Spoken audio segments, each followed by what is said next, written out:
আসসালামু আলাইকুম, কেমন আছেন সবাই? আশা করছি আল্লাহর রহমতে ভালো আছেন। আলহামদুলিল্লাহ, আমরাও ভালো আছি। আমার আরও একটি ব্লগে আপনাদের সবাইকে জানাই স্বাগত। আজকের ব্লগটা রান্নাঘর থেকেই শুরু করলাম, কেননা সকালে নাস্তা তো কমপ্লিট করে নিয়েছি, আর এখন রান্নাঘরটা একটু পরিষ্কার করে নিচ্ছি। আর এগুলো ভালো করে পরিষ্কার করে তারপর বাইরের রান্নাঘরটাই রান্না করতে যাব। আর এই যে ঢাকনাগুলো আছে, ঢাকনাগুলাই ডোর বেঁধে দিচ্ছি একটু, সেটারও কারণ আছে। তো দেখতে থাকুন, অবশ্য বুঝবেন যে ডোরটা বাঁধার কারণ। আর এটা কিন্তু আমি এক ইউটিউবার থেকে দেখেছি, এক দিদি অথবা আপু, যে হোক না কেন, তিনি আমাদের ধর্মের না, সনাতন ধর্মের একজন। তবে ওনার ব্লগ দেখতে আমার ভীষণ ভালো লাগে। তো ওই আপুটাকে আমি দেখেছি যে এইভাবে করে সরপুসগুলো ভালো করে যে কোনো একটা ডোর বেঁধে দিয়ে তারপর এগুলো যখন এক জায়গায় রাখার ভীষণ সমস্যা হয়ে যায়, যেটা হয় যে আমরা এগুলো এক জায়গায় রাখতে পারি না। তবে এগুলো এক জায়গায় রাখার একটা প্রসেস তৈরি করা হচ্ছে।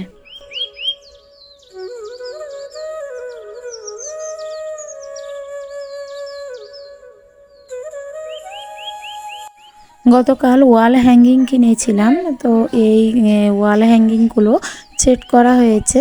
তো এখন ভাবছি এগুলা এভাবে যদি সেট করে রাখি তাহলে বেশ ভালো লাগবে। এক এক জায়গায় ছড়িয়ে ছিটিয়ে থাকবে না। আর র্যাকের ভিতর রাখলে যেটা হয় যে জায়গা থেকে যায়, মানে জায়গা সমস্যা হয়, তো সে কারণে এইভাবে রাখলাম। আর একটা ওয়াল হ্যাঙ্গার, এটা ফ্রিজে রেখেছি, ফ্রিজে মেরেছি আর কি একটা পিন। আর এটাতে একটু চাবি রাখার জন্য রেখেছি, কেননা যখন বাসা থেকে বেরোনো হয় হুটোপাটা করে, তখন কিন্তু চাবির খোঁজাখুঁজি শুরু হয়ে যায়। তো সেক্ষেত্রে ভাবলাম যে এটা এখানেই রাখি। আর আরও দুইটা আছে, মোট 4টা কিনেছিলাম। তো ওই দুইটা হয়তো আরও দুইটা যে কোনো কাজে লেগে যেতে পারে। গ্রামের বাড়িতে সবার তো আর গ্যাসের চুলা নাই, তো যাদের চুলা নেয় তারা এভাবে করেই প্রেশার কুকারটা বসিয়ে থাকে, যে একটা পুরানো প্লেট অথবা স্টিলের একটা পুরানো প্লেট।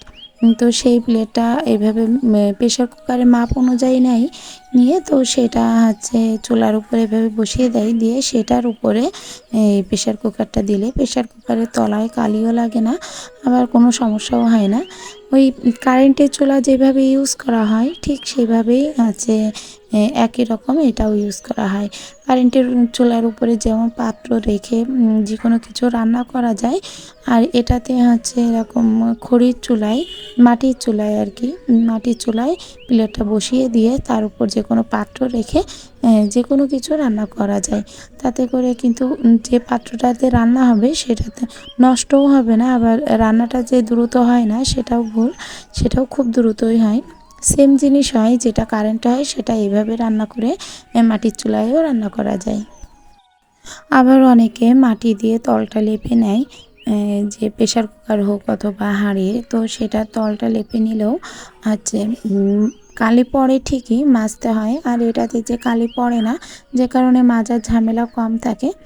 যার যেটা পছন্দ হয় সে সেটাই করে। অনেকে মাটি দিয়ে নেয়, আবার অনেকে এভাবে প্লেট দিয়ে নেয়, যে তাহলে প্রেশার কুকারটা মাজতে গেলে ঝামেলা হয় না।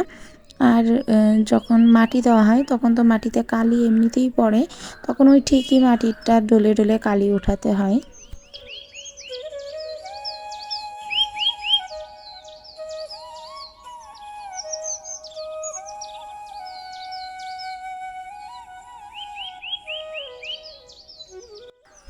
ডালটা তেলে দিয়ে নিয়েছি, নেওয়ার পর এদিকে একটু ডিম ভেজে নিচ্ছি। আর এই ডিমটা একটু পেঁয়াজ দিয়ে ভালো করে চটকে সবগুলো ডিম একসাথে করে নিয়েছি আমি, নিয়ে তারপর চামচ দিয়ে কেটে কেটে দিয়েছি। আর এটা আমার কাছে সহজ মনে হয়েছে, এর আগে এমন একটা বুদ্ধি ছিল না। হঠাৎ একদিন মনে হলো যে না, চামচ কেটে দিয়ে দেখি কেমন হয়। তো দেখলাম যে না, বেশ ভালোই হয়, আর কোনোটা ছোট কোনোটা বড় হওয়ার কোনো চান্স নাই, একই পরিমাপে হয়। আবার আগে করতাম কি, ডিম একটা করে ভাঙতাম, পেঁয়াজ এটা মাখিয়ে নিয়ে ডিম একটা করে ভাঙতাম, ভেঙে একটা আস্ত ডিম ভেজে তারপর সেটা হয়তো অর্ধেক করে কাটতাম, অথবা সেইভাবেই একটা একটা করে ভেঙে ভেঙে তারপর ভাজতে হতো। কিন্তু এখন যেটা করি, পেঁয়াজ অনেকগুলো কেটে নিয়ে সবগুলো ডিম একসাথে ভেঙে তারপরে ওটা ফেটিয়ে আস্তে আস্তে সেটা অল্প অল্প করে ভেজে নিই। আর আজ একটু জলপাইয়ের আচার দেব। গতকাল যে জলপাইগুলো কেটে রেখেছিলাম সেই আচারটা আজকে দিয়ে দিচ্ছি। সারা বছর জুড়ে এইগুলোই খাবো, তো সে কারণে সেইটা তৈরি করে নিচ্ছি। আর জলপাইটা যে তৈরি করছি সেটাতে দিয়েছি আমি 5 ফোড়ন, আর দিয়েছি সরষা আর তেজপাতা, শুকনো ঝাল, এগুলো সব একসাথে হালকা একটু চেলে নিয়েছি। নিয়ে তারপর সেগুলো বেটে হচ্ছে এই মশলাগুলো, আর এখানে 2টা রসুন দিয়েছি, মাঝারি সাইজের 2টা রসুন ছেঁচে নিয়েছি। নিয়ে এইটার ভিতরে দিয়েছি। রসুনের একটা গন্ধ, সেটা কিন্তু বেশ ভালো লাগে। আর রসুনটা খেলেও তো বেশ উপকার পাওয়া যায়। তো এই তো জলপাইয়ের আচারটা আমার কমপ্লিট হয়ে গেছে। আর এটা মিষ্টি আচার না, আমাদের বাসায় কেউ মিষ্টি খেতে তেমন একটা পছন্দ করে না, বিশেষ করে আচার জাতীয় জিনিস যে তেমন একটা মিষ্টি ভালো লাগে না। আর এটা তো যেহেতু মানে জলপাই তেল দিয়েছি, তো জলপাই তেলের ভিতরে একটু মিষ্টি দিয়েছি সামান্য 1 চামচ মতো, যাতে একটু স্বাদটা চেঞ্জ হয়। তাছাড়া একদমই মিষ্টি দেয়নি। আর এটা তো ভাতের সাথে খাবে, মিষ্টি মোটেও খাবে না। যাই হোক, আমার জলপাইটাও কমপ্লিট হয়ে গেল আচারটা দেওয়া দিয়ে। এখন বোতলটা শুকিয়ে রেখেছিলাম গতকাল, এখন এই বোতলটাতে আচারটা আস্তে আস্তে দিয়ে দিব।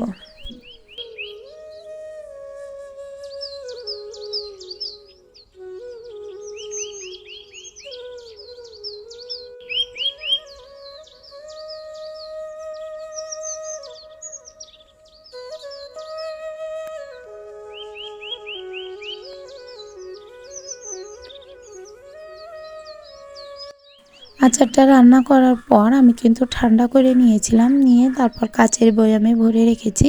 আর যতটুকু দেখলাম একটু তেলে শর্ট আছে, সেই তেলটুকু আমি দিয়ে দিলাম। দিয়ে এবার এর মুটকিটা আটকিয়ে তারপরে টানা 2-3 ঘন্টা রোদ্রে দিয়ে দেবো।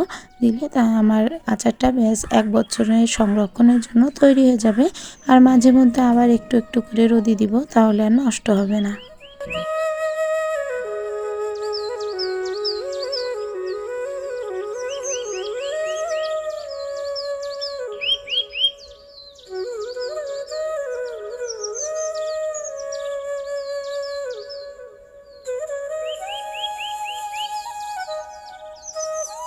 আপনাদেরকে একটা অনুরোধ করব, আমার আজকের ভিডিওটি ভালো লেগে থাকলে প্লিজ একটা লাইক দিবেন।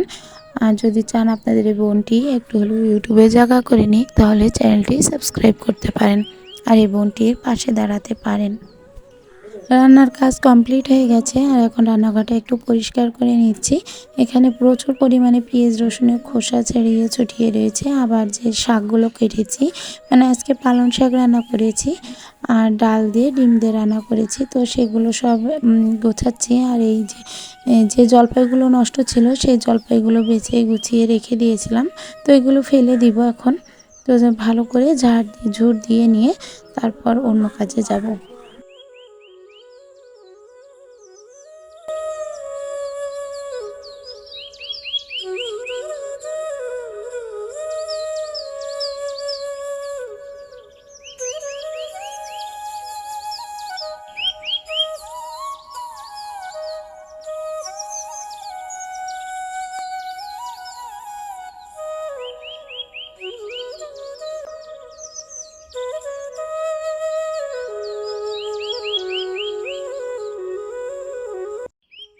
শাশুড়িকে হসপিটালে নিয়ে গিয়েছিলাম, তো ওখান থেকে রিপোর্ট করিয়ে আনছি। এখনও মানে পরীক্ষা করে আসছি, কিন্তু রিপোর্টটা এখনও দেয়নি। রাত্রে যেতে হবে রিপোর্টটা আনতে। আর এই ফাঁকে আমি একটু কাজকর্মগুলো একটু গুছিয়ে নিচ্ছি। আজ কয়েকটা দিন ভিডিও দিতে একটু সমস্যা হচ্ছে, কেননা বাসায় একটা লোকের সেবা যত্ন করা, আবার তার সমস্ত সব কিছু গুছিয়ে দেওয়া, সব কিছু মিলে একটু হিমশিম খেয়ে যাচ্ছি। আবার এদিকে নিজের বাচ্চা আছে 2টা, তাদের গোছানো। আর বাসায় মহিলা মানুষ বলতে আমি একা, আর একা মানুষ 6 জনের কাজকর্ম সব একা হাতে করতে হচ্ছে আমাকে। 6 জনকে দেখাশুনো করা, কেউ 1 গ্লাস পানি ঢেলে খায় না, সম্পূর্ণটা আমারই করা লাগে। তো একটু কষ্ট তো হয়েই যাচ্ছে, হয়তো কথা শুনে বুঝতে পারবেন। তো তার ভিতরে একটু ছোট অল্প অল্প করে যতটুকু পারছি একটু ভিডিও দেওয়ার চেষ্টা করছি, যে যদি নিজের পায়ে কখনো দাঁড়াতে পারি। তো সে কারণে যতটুকুই পারি ততটুকুই ভিডিও দিয়ে যাচ্ছি।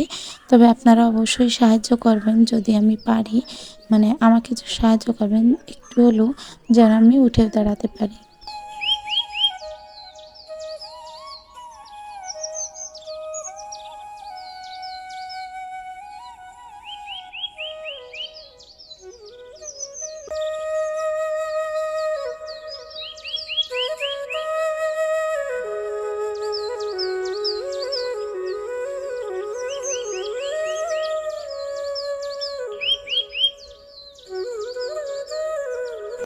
যতক্ষণ শরীরে জোর আছে ততক্ষণ তো কাজকর্ম করতেই থাকবো, যখন জোর থাকবে না তখন পড়ে থাকবো।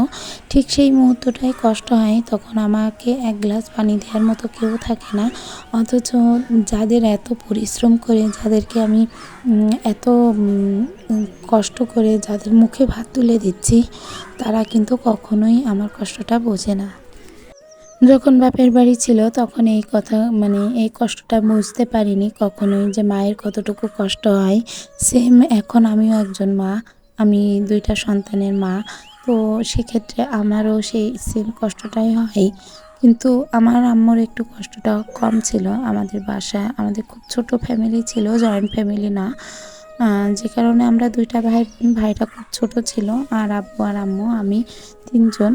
তো খুব ছোট ফ্যামিলি থাকার কারণে তেমন একটা কষ্ট হয়তো হতো না, কিন্তু আমার এখানে বেশ বড়, আমরাই 5জন। আমার আব্বু আম্মু নাই যেহেতু, তো আমার ভাইকে আমাকেই দেখাশোনা করতে হয়। আর এর ভিতর শ্বশুরবাড়ির লোকজন টুকিটাকি তো আছেই, তো সবার ক্ষেত্রে সব বিষয়ে একটু সামাল দিতে কষ্ট হয়ে যায় এই আর কি।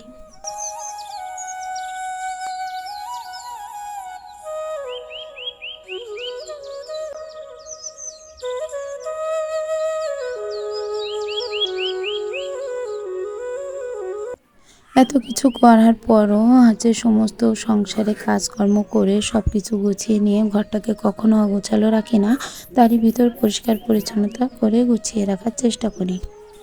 আজ মেয়েটা অনেক বায়না করছিল যে সে নিজে নিজে ডিম ভেজে খাবে, তো সেটা একটু ভাবলাম ছোটোবেলার একটা স্মৃতি একটু ভিডিও করে রাখি, তাহলে ও যখন বড় হবে তখন এটা দেখবে, অথবা আমরা যখন থাকবো না তখন এটা দেখবে, আর দেখবে যে বাবা মার সাথে কেমন দুষ্টামি করতো। একটা সময় তো ডায়েরিতে লেখা হতো, কিন্তু এখন তো ইউটিউব হয়, ইউটিউবে করা হয়, যে কারণে ওদের স্মৃতিগুলো এভাবে থেকে যাবে। আমাদের ছোটোবেলার স্মৃতিগুলো যেমন ছবির একটা ফ্রেমে আটকে আছে, তো ওদেরগুলোও এরকম একটা ভিডিওতে কিছু স্মৃতি থেকে যাবে। তো ওর বাবা একটু সাহায্য করছে, ওকে ডিমটা ভাঙতে পারছিল না, তো সেক্ষেত্রে ও একটু সাহায্য করে দিল, আর নিজে নিজে একটু যতটুকুই পারে ততটুকু একটু নিজে নিজে নাড়াচাড়া করে বেশ আনন্দ পাচ্ছে। তোমার আজকের ভিডিওটা আমি এখানেই শেষ করছি। দেখা হবে নতুন কোনো ভিডিওতে, ততদিন ভালো থাকবেন, সুস্থ থাকবেন, আর আমার পাশেই থাকবেন। এই আপুটাকে একটু হলেও সাপোর্ট করবেন। আল্লাহ হাফেজ।